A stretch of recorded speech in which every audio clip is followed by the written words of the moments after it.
RMC Bourdin Direct, Mamien Président. Coup de com' coup bas, coup fourré de la campagne. Commençons avec François Fillon dans le Vaucluse. Premier meeting depuis sa mise en examen, l'occasion de retrouver l'ustensile indispensable de cette campagne. De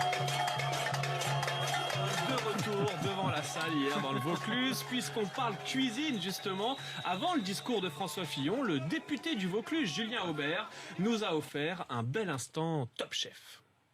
Si je faisais une métaphore pâtissière, je dirais qu'on nous prépare en 2017 un 4 quarts.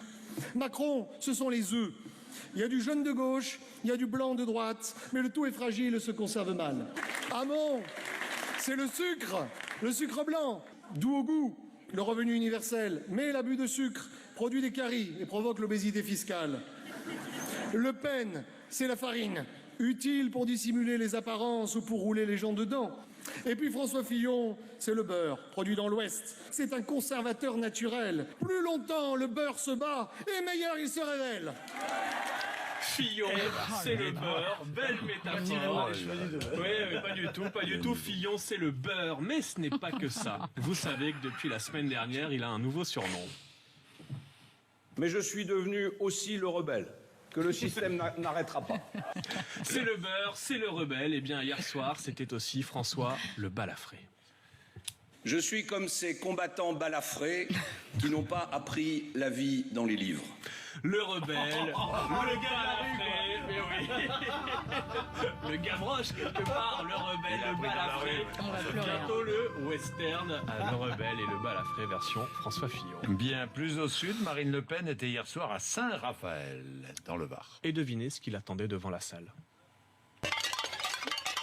Là aussi, des casseroles, elles sont partout. Alors, dans son discours, Marine Le Pen a entonné son refrain habituel. Les méchants médias soutiennent ouvertement Macron. Pierre Berger, Patrick Drahi, on connaît la chanson. On connaît la musique. Oui. Avec une nouveauté, le service public qui lui aussi roulerait pour Macron.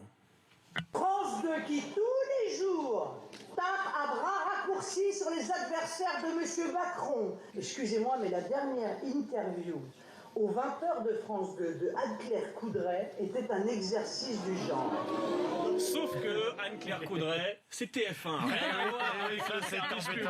À force de vouloir accuser à tort et à travers les médias, On finit par tout mélanger. le seul programme aujourd'hui, mais vous savez que le seul programme de la plupart des candidats, c'est d'accuser les médias. Non, mais on en est là. Et puis on en est là. Résultat, on mélange un peu tout. Et on visiblement. mélange un peu tout. Bah oui, parce qu'il faut distinguer les uns et les autres.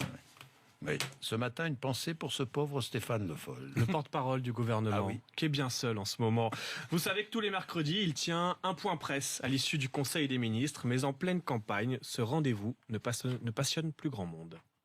Vous n'êtes pas nombreux aujourd'hui, hein? Non, c'est vrai qu'il y a une campagne électorale, donc ça se passe ailleurs. Ben voilà, hein, j'ai compris. Oui, on va se retrouver avec 3-4 journalistes à la fin. On va quand même fêter, on va faire un petit truc sympa. On a fait ensemble 150 points de presse. Pas mal. Donc soyez là, hein.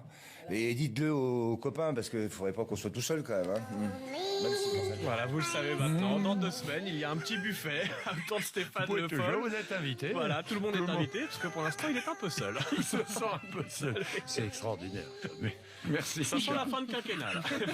Il faut que ça se termine. Il faut que ça se termine. Merci d'être avec nous le matin, c'est un vrai plaisir. Vous êtes sur RMC Découverte. Merci de nous avoir accompagnés. Demain, Jean-Luc Mélenchon. Dans un instant, je suis avec Nathalie Arthaud sur RMC et BFM.